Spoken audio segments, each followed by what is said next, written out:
আসসালামু আলাইকুম। আরোগ্য হোমিওল রাজশাহী, ডাক্তার মোহাম্মদ হাফিজুর রহমান পান্না। আজ আমি আপনাদের সামনে HR-76 ওষুধ আলোচনা করব। HR-76 ওষুধটি মূলত এটি একটি homeopathic Pakistani combination potency drop. HR-76 ওষুধটি এটি একটি পাকিস্তানি হোমিওপ্যাথিক ওষুধ, এটি মাসুদের ওষুধ নামে পরিচিত। এটি পাকিস্তানি হোমিওপ্যাথিক ফার্মাকোপি অনুযায়ী প্রস্তুত করা হয়েছে। HR-76 ওষুধটি আলসার রোগীর জন্য অত্যন্ত কার্যকরী একটি ওষুধ।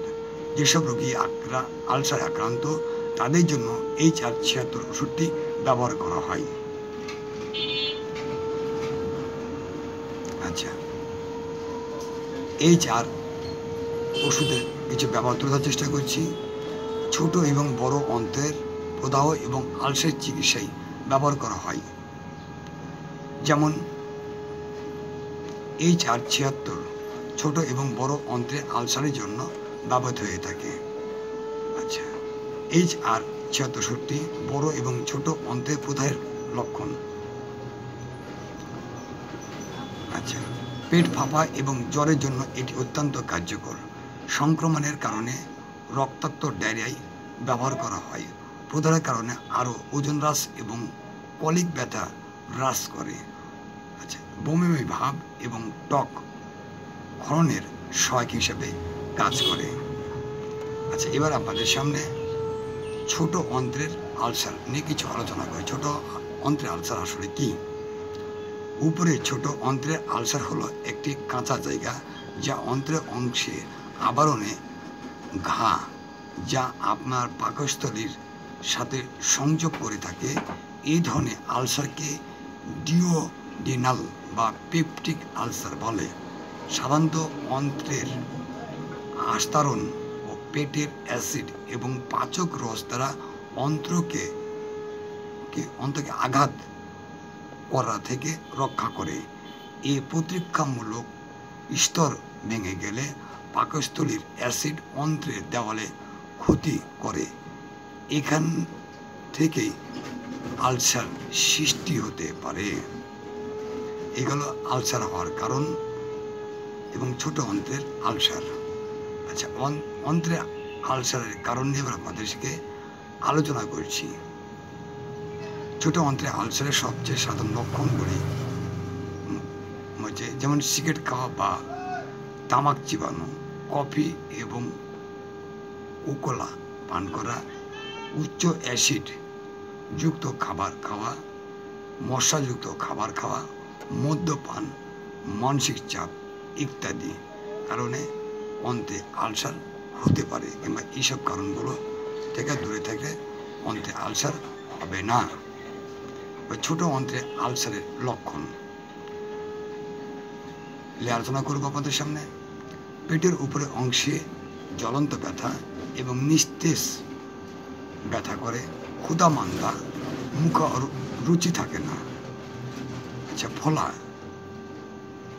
আচ্ছা, ওজন কমে যাওয়া, রক্তাক্ত মল ত্যাগ করে, রক্তাক্ত বা কফির মতো দেখতে, বমি করে।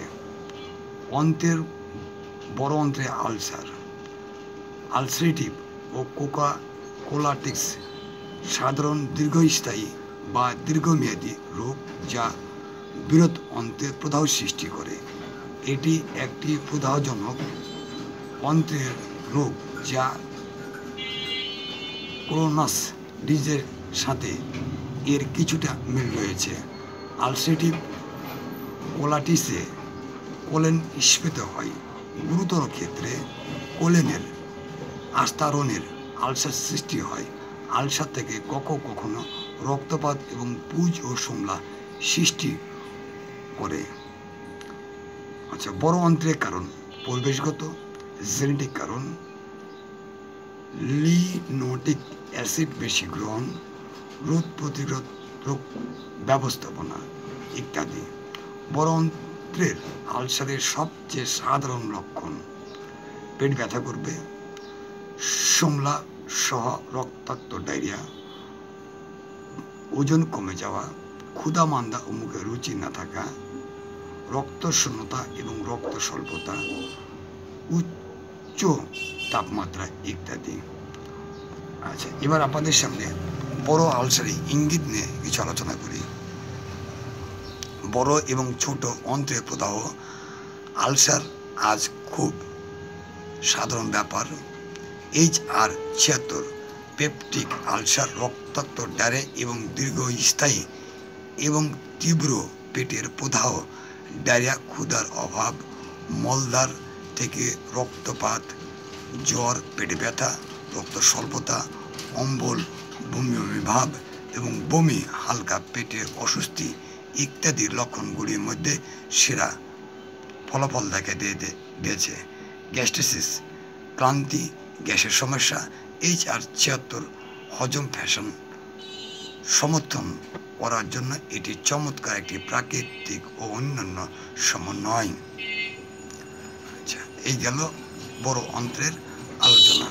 এরকম যদি কোনো দেখেন যে আপনার অন্ত্রের সমস্যা কিংবা আলসারের থাকে, বুঝবেন যে আলসারের সমস্যা আমি যখন আলোচনা করলাম, এই ক্ষেত্রে HR-76 ওষুধটি সেবনে রোগীকে আরোগ্য লাভ করতে পারবে, আশা রাখা যায়। এবার HR-76 ওষুধ সেবন বিধি, কীভাবে ওষুধটা সেবন করবেন আপনারা। HR-76 ওষুধটি যখনই ওষুধ সেবন করবেন, 1 ঢোক সমপরিমাণ পানি নেবেন, সে পানিতে 20 ফোঁটা ওষুধ দিয়ে দেবেন, পানিটা ভালোভাবে ঝাঁকিয়ে নেবেন, সেবন করবেন সকালে, দুপুরে ও রাতে। শিশুরাও 7-8 ফোঁটা ওষুধ তারাও 1 ঢোক পানিতে মিশিয়ে 3 বার সেবন করবেন, অথবা একজন রেজিস্টার্ড হোমিওপ্যাথি চিকিৎসকের পরামর্শে ওষুধ সেবন করবেন।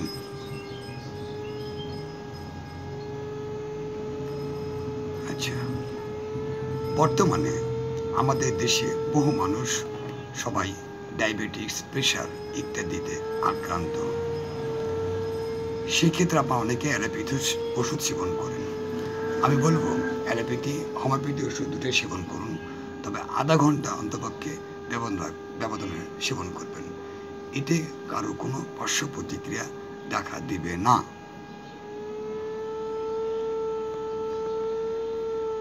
HR-76 ওষুধে কোনো পার্শ্ব প্রতিক্রিয়া নেই। তারপর আমি বলবো ওষুধ সেবনের পূর্বে অবশ্যই একজন রেজিস্টার্ড হোমিওপ্যাথি চিকিৎসকের পরামর্শে ওষুধ সেবন করবেন। বিশেষ করে গর্ভবতী মহিলারা চিকিৎসা পরামর্শ ছাড়া ওষুধ সেবন করা উচিত নয়। ওষুধটির সুগন্ধ দুর্গন্ধ থেকে দূরে রাখবেন, শিশুদের নাগালের বাইরে রাখবেন, শীতল ও শুষ্ক স্থানে ওষুধটি সংরক্ষণ করবেন।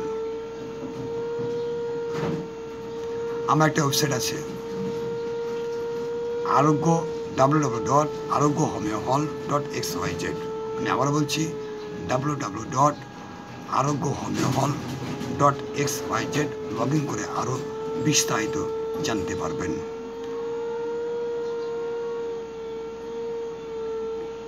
যারা আমার চ্যানেলটি সাবস্ক্রাইব করেননি, আরও নিত্য নতুন ভিডিও পেতে, আর অনেক কিছু ওষুধ সম্পর্কে জানতে আমার চ্যানেলটি সাবস্ক্রাইব করার জন্য অনুরোধ করছি।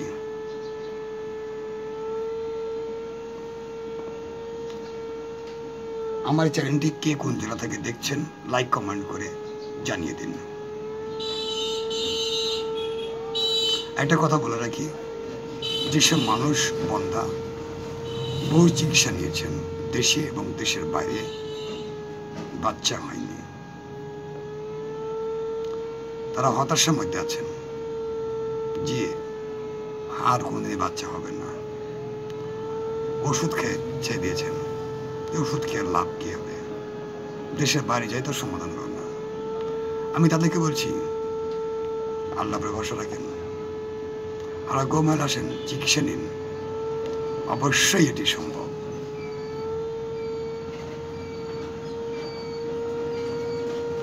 আজকে আলোচনা এখানে শেষ করছি। আগামীতে অন্য কোনো দিন আবার আলোচনা হবে।